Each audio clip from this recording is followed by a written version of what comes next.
ನಮಸ್ಕಾರ ವೀಕ್ಷಕರೇ, MMK TV ಕನ್ನಡಗೆ ಸ್ವಾಗತ. ನಾನು ಮೋಹನ್. ದೇವನಹಳ್ಳಿ ಪಟ್ಟಣದಲ್ಲಿ ನೂತನವಾಗಿ ನಿರ್ಮಾಣಗೊಂಡಿರುವ ಆಧುನಿಕ ಪೊಲೀಸ್ ಠಾಣೆ ಕಟ್ಟಡವನ್ನ ಇಂದು ಗೃಹ ಸಚಿವ ಡಾಕ್ಟರ್ ಜಿ ಪರಮೇಶ್ವರ್ ಹಾಗೂ ಆಹಾರ ಸಚಿವ ಕೆಎಚ್ ಮುನಿಯಪ್ಪ ಉದ್ಘಾಟಿಸಿದರು. ಬೆಂಗಳೂರು ಗ್ರಾಮಾಂತರ ಜಿಲ್ಲೆಯ ಪ್ರಮುಖ ಪ್ರದೇಶವಾದ ದೇವನಹಳ್ಳಿಯಲ್ಲಿ ನಿರ್ಮಿತ ಈ ಠಾಣೆ ಸಾರ್ವಜನಿಕರಿಗೆ ಇನ್ನಷ್ಟು ವೇಗವಾದ ಮತ್ತು ಪರಿಣಾಮಕಾರಿ ಪೊಲೀಸ್ ಸೇವೆ ಒದಗಿಸುವ ಉದ್ದೇಶವನ್ನ ಹೊಂದಿದೆ. ಈ ಕುರಿತಾದ ವಿಶೇಷ ವರದಿ ಇಲ್ಲಿದೆ.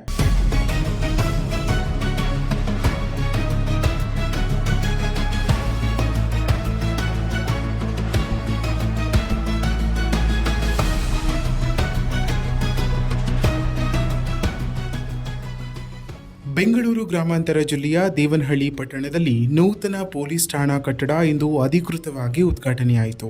ಹೌದು, ಗೃಹ ಸಚಿವ ಡಾಕ್ಟರ್ ಜಿ ಪರಮೇಶ್ವರ್ ಹಾಗೂ ಆಹಾರ ಸಚಿವ ಕೆಎಚ್ ಮುನಿಯಪ್ಪ ಈ ಕಾರ್ಯಕ್ರಮಕ್ಕೆ ಚಾಲನೆ ನೀಡಿ ಕಟ್ಟಡವನ್ನು ಜನತೆಗೆ ಸಮರ್ಪಿಸಿದರು. ಇನ್ನು ಪ್ರೆಸ್ಟೀಜ್ ಗ್ರೂಪ್ನ ಸಾಮಾಜಿಕ ಜವಾಬ್ದಾರಿ ಅಂಗವಾಗಿ ನಿರ್ಮಿಸಲಾದ ಈ ಆಧುನಿಕ ಠಾಣೆ ಉತ್ತಮ ಸೌಲಭ್ಯಗಳನ್ನು ಹೊಂದಿದ್ದು ಪೊಲೀಸ್ ಸಿಬ್ಬಂದಿ ಕಾರ್ಯನಿರ್ವಹಣೆಗೆ ಅನುಕೂಲಕರವಾಗಿದೆ. ದೇವನಹಳ್ಳಿ ಎಸಿಪಿ ಮತ್ತು ಇನ್ಸ್ಪೆಕ್ಟರ್ ಕಚೇರಿಯು ಇದೇ ಕಟ್ಟಡದಲ್ಲಿ ಕಾರ್ಯನಿರ್ವಹಿಸಲಿದೆ. ಕಾರ್ಯಕ್ರಮದಲ್ಲಿ ಹಿರಿಯ ಅಧಿಕಾರಿಗಳಾದ ಡಾಕ್ಟರ್ ಎಂಎ ಸಲೀಂ ಹಾಗೂ ಸೀಮಂತ್ ಕುಮಾರ್ ಸಿಂಗ್ ಸೇರಿದಂತೆ ಹಲವು ಗಣ್ಯರು ಭಾಗವಹಿಸಿದರು.